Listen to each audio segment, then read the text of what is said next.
we wanted to start the show right, because when you talk about boxing in this, on this radio station, it kind of starts and ends with this man right now who's going to join us live on our Village Inn hotline where all of our guests always appear. He is the long time, ringside score for HBO Boxing, and he's got a big opportunity this weekend to get enshrined into the Boxing International Hall of Fame in Canastota, New York. I'm talking about the one and only Harold Lederman, who joins us live on the phones right now. Harold, as always, we appreciate the time, and you really, I think, can put Muhammad Ali's boxing career into such great perspective, not only because you were there judging one of his, biggest fights of his career, the third fight with Norton at Yankee Stadium in '76, but because you experienced it all. I mean, you pretty much were able to watch Ali from the Olympics all the way through the rise down to the end of his career. Yes, Steve. I was fortunate in that, I lived the same time Muhammad Ali lived. I mean, I'm 76. He passed away at 74. So, I saw him. I mean, I was a boxing guy when I was a kid. And, I don't know how many people could actually say that they were in Madison Square Garden the night that Angelo Dundee brought a young Cassius Clay to Madison Square Garden to fight Sonny Banks, which was, that was Clay's first appearance at the Garden, and his first appearance in New York. As a matter of fact, when he fought Sonny Banks, hardly anybody knew who Ali was. I mean, we knew that he won an Olympic light heavyweight championship. We knew that he was a brash kid who Angelo Dundee was managing and training, but we certainly didn't know much more, And I guess that was about 64 or so, and Eileen and I bought a couple of tickets in a balcony at the Garden, and we went to see Cassius Clay fight Sonny Banks. And boy, was it a shock when in the first round, Sonny Banks hit him a left hook on the jaw and knocked him down. It was like the hero wasn't supposed to get knocked down. I mean, the Garden was far from sold out. Not many people, as I say, knew from Cassius Clay in those days. But, Cassius got up and he knocked out Sonny Banks in the fourth round. Tragically, Sonny Banks died after a fight with a tough Philadelphia heavyweight named Leotis Martin a few years after that fight with Ali at the Garden. But be as it may, that was Cassius Clay's first appearance in New York, Then he boxed guys like Doug Jones and Billy Daniels and, a few others in New York before he became Muhammad Ali, became very, very famous, and had the famous fight with Joe Frazier and with Zora Foley at the Garden, But I was there, and I was present throughout, for all those fights. He fought Billy Daniels at St. Nicholas Arena, fought Doug Jones in a tough fight in Madison Square Garden. I mean, I was just fortunate enough to be around them, and then I got the assignment to judge Muhammad Ali Ken Norton at Yankee Stadium, and it's funny, people always used to say at that point in time that Ali was mesmerizing the judges, which really wasn't the truth. I mean, Ali Norton was about as close a fight as I've ever seen in my life. I thought Kenny Norton got very poor advice when his corner told him that he was ahead after 14 rounds, and all he did was coast through the 15th round, where Ali outboxed him and won the 15th round on all three scorecards and won a unanimous decision. So, I as I say, I was just fortunate enough to have lived at the same time that Ali was as famous as he was, and I guess I certainly can't say I knew him as well as Tom Hauser, who lived with him for 6 months and wrote his biography. But at least I can say that I was around. I was at his fights. I used to listen to him. I remember one time I was judging a fight out in, I guess it was Minneapolis. Larry Holmes was fighting the heavyweight from Minneapolis named Scott Ledoux, and Ali came to the fight, and I had my daughter Julie along, and he was in the hotel lobby showing Julie his magic tricks. That was pretty funny. He had a ton of magic tricks that he used to love to perform. But that's how Ali was. He loved company, he loved children, and he loved being the center of attention. Harold Lederman with us right now on our Village Inn hotline. That Sonny Banks fight you alluded to earlier, February 10th, 1962. That was the date of that first fight at the Garden. You mentioned the fight that you scored and judged with Ken Norton, the third in the trilogy at Yankee Stadium. I'm sure for somebody like yourself, having seen Ali so many times prior to and watching that early fight when he was Cassius Clay, and in those days, it was a little different, wasn't it, Harold? There weren't three judges like there are today. There were two judges and the referee being the third. Right. They had two judges and a scoring referee. And it was funny. The scoring referee was Arthur McCanty. And Bob Arum probably he regretted the day that Arthur McCanty became the referee, because Arum paid the judges a big $250 to work the most controversial fight in the history of boxing. And he certainly didn't pay McCanty much more. And McCanty was not only the referee, but he was, a scoring judge as well. And Arthur McCanty was, if nothing else, the one thing I'll say about him was he was a very sharp-tongued individual. And boy, from what I understand, he gave it a Bob Arum with both barrels. McCanty deserved a minimum $5,000 to work that fight, and he probably wound up with $350. And Arthur certainly wasn't, the kind of person who would just sit back and not, and take that. I heard that he told off Arum, and Arum, of course, cried and cried. He said the commission made him pay us what he did, and he'll make it up to us. All kinds of lies. But McCanty really gave it to him, and I was really happy when I heard that story, because I was really sore at the $350 that Arum had the nerve to pay me. But my phone didn't stop ringing for 2 months. It was just awful with the phone calls and TV appearances, the replays, and everything else. The fight was extremely controversial. Everybody knew Ali. Everybody knew Norton.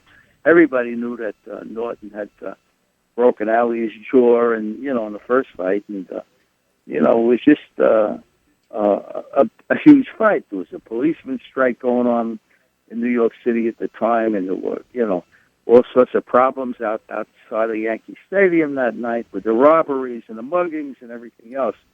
So it was a huge night, and Arum had the nerve to pay the judges $350. Arum cried. The commission told me what to pay you. Ridiculous story. He should have definitely come up with some money for the judges and the referee, and he didn't, and he never did a thing about it. As you look back at that fight, and now 40 years later, it's hard to believe that that fight was September 28th, 1976, and you go back and look at that again and watch the replay. Do you still have it scored the same way? Oh yeah, Muhammad Ali knew when to turn it on. He was doing very poorly the first 7 rounds. And then he turned it on. He really did. He started to use that jab and, keep Norton away from him and box and use the ring. And he boxed beautifully, and he had a hard jab. And he started to win round after round after round. And he evened it up. And, after 14 rounds, that fight was even on all 3 scorecards. And in the 15th round, Kenny Norton didn't fight. From what I understand, I couldn't hear what the corner was telling him, but they say that the corner told him, look, you're ahead, just don't get knocked out or something like that. And for 2 minutes and 45 seconds, Ali did nothing but outbox him. And, Norton turned it on with 15 seconds to go in a round, and by then it was too late. I look at the book Boxing's Greatest Fighters from Burt Sugar that came out about 10 years ago or so. And in this book, he's got Sugar Ray Robinson as his top fighter in the history of the sport. He had Joe Louis 4th, and he had Muhammad Ali ranked 7th. And I'm curious, Harold, just from all the years you've been covering the sport and all the fighters you've seen, where do you put Ali on not only the greatest boxers of all time, but really on the all-time heavyweight list? Oh, my goodness. I don't know, in the top 3. In the top 3. If you ask an Italian, they'll tell you Rocky Marciano. He was just, the national hero. No, the worldwide hero among Italians, In my mind, maybe Louis was the greatest, if not Ali was the greatest. But, I don't know if you could rank anybody above Jack Johnson, Muhammad Ali, Joe Louis, and certainly Dempsey right behind. Those 4 guys were just 1, 2, 3, and 4 any way you wanted to rank them. And as I say, I guess a young Joe Louis was certainly a fantastic fighter. And he may have been my number one. And close behind was Muhammad Ali, followed by Jack Johnson, and then fourth, I guess it would be Dempsey and then Marciano. But I guess those were the top guys as I saw it. Is it safe to say also that really the heavyweight boxing in the 1970s was probably the golden age of really the from the best heavyweights we'll ever see? That's what defines a great fighter, and that is the opposition. I don't care what you say about Deontay Wilder. Deontay Wilder is not a great fighter because he doesn't fight great fighters. He had a chance to fight a really tough guy in Alexander Povetkin. Povetkin flunked the drug test, and the fight went down the tubes, But, the opposition that he's fought so far has been dreadful. There hasn't been a guy in there who you could say was a really good fighter. Not one. He's fought dreadful opposition. If he had any guts, he'd fight Luis Ortiz, King Kong Ortiz, tomorrow, to build his reputation, to build his legacy. But, he's probably scared. You don't want to fight a guy who might knock him into the second row. In those days, in the 70s, Ali had the opposition and wasn't afraid to fight him and wasn't afraid to go to the guy's hometown. He fought Mugenberger in Germany, and, he fought Henry Cooper in England. That's how Ali was. He would fight tough guys, and he would fight them wherever they wanted to fight, wherever they could, make some money. It was the same thing, with Liston and Terrell or whatever. They fought all over the place, and, today they argue about what the weight is going to be. They argue about the size of the gloves. They argue about where the fight's going to be. Ali never had that nonsense. Ali just fought the toughest guys out there, and there were a lot of tough guys out there, Cleveland Williams was a tough guy. Zora Foley was a tough guy. Ernie Shavers was brutal puncher. And Ali just fought him, and, you didn't hear all the nonsense stories today. We can't make Canelo Alvarez in Triple G because Canelo wants to fight at 155. You never heard that at an Ali fight. The fans wanted to see Ali Norton. We saw Ali Norton, and that's all there was to it. We certainly didn't wait 4 years like with Floyd and Manny. That was a damn shame, and now it's turning into the same nonsense with Canelo and Triple G, and that's all I got to say about that fight. It's turning into the same nonsense as Mayweather and Manny Pacquiao. For whatever reason, they ain't signing contracts, and it's horrible. Well, I'll tell you one thing. What obviously added to Ali's legacy was the fact that he not only backed up everything he did in the ring and fought everybody, but he was a showman in the ring. Yeah. He was a showman during those press conferences. He did that Ali shuffle before the fight started, and, he wore the tassels on his shoes. And I guess it was after the first Joe Frazier fight. He wore white all the time, Against Joe Frazier the first time he was wearing red, but after that I think it was all white trunks and white shoes.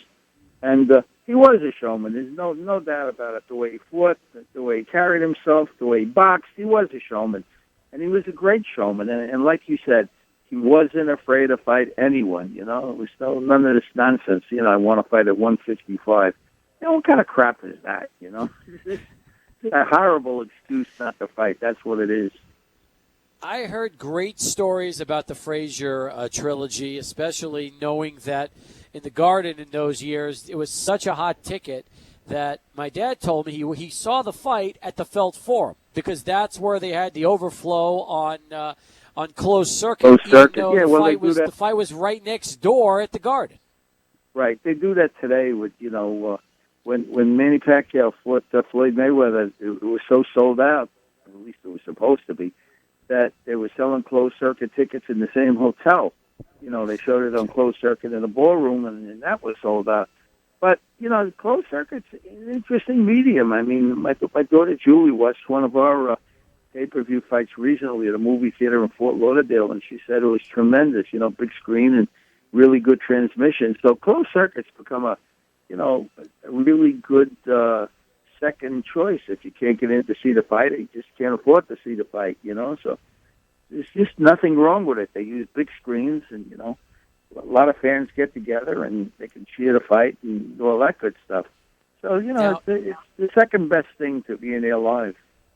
Do you have, of the 61 professional fights in Ali's career, a personal favorite, one that you'll just go back and you can watch over and over again and say that's just an amazing 15 rounds or less of boxing, depending on which fight you pick?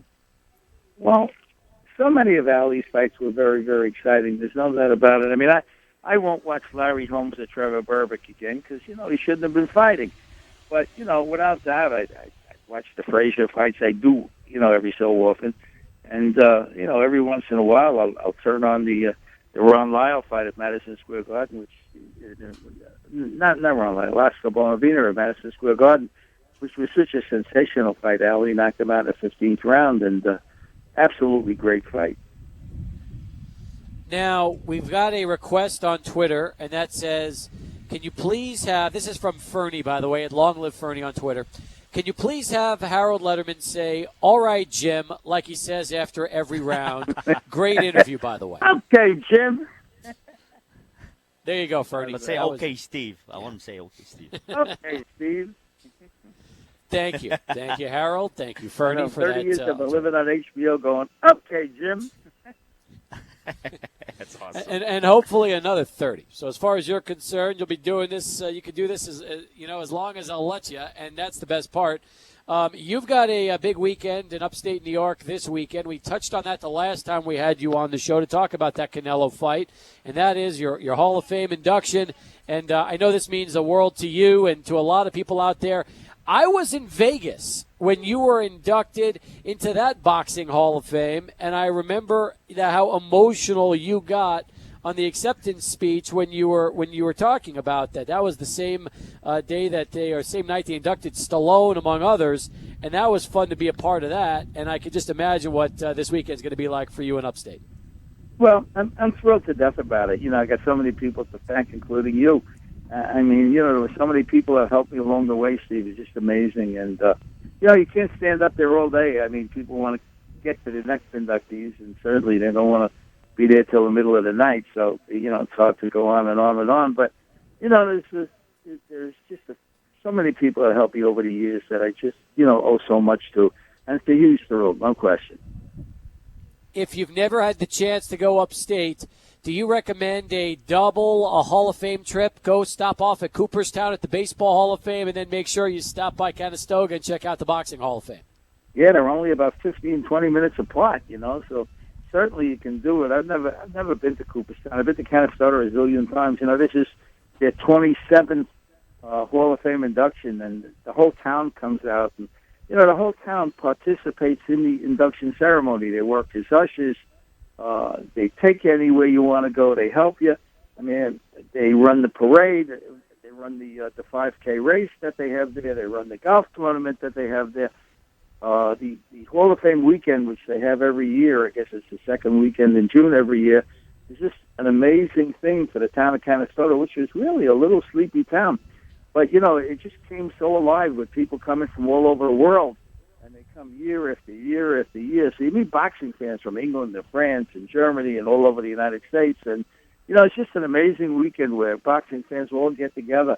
And, boy, if you're a boxing fan, it really pays to come up to Canastota for that Hall of Fame weekend because, it's just a fun weekend where, they have a tremendous memorabilia show. You can buy books and posters and pictures and everything under the sun. So, the banquet is great. The Friday night 90s party is great.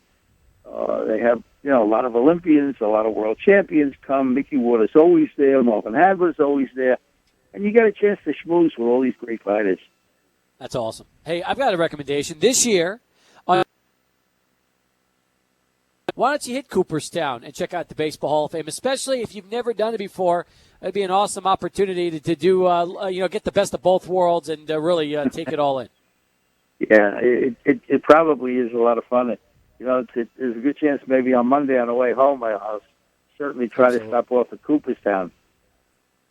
Good. I hope you do it. I'm excited about it, and I know a lot of our listeners are. They love you every time you come on the show. Many have met you over the years, and you've been to El Paso.